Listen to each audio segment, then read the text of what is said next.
อย่าดึงแห้งๆเอายกขึ้นเบิ่งยกแบบสิยกตีนเนื้อนี่เอาดึงลงลงได้ไปนะเร็วๆอย่าขอบคุณค่ะอีกข้างหนึ่งเสือโอ้ยเก่งมากอีกข้างดึง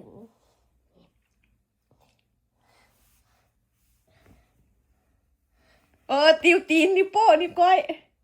เสมอเอาก็อ้ายเลยนี่ก้อยเอาเสือเอามือแค่ใบหน้าเร็วเสือกันเลย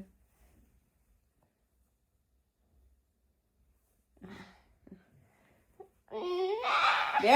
วมันขาดนิ้วตีนมาเสือมาเสือดีเร็วเสือดีอย่าใบนะเร็วดึงลงแห้งอย่าดึงลงดึงดีอย่าดังกี่แล้วไปเอาแปรงฟันเสื้อผ้าก่อน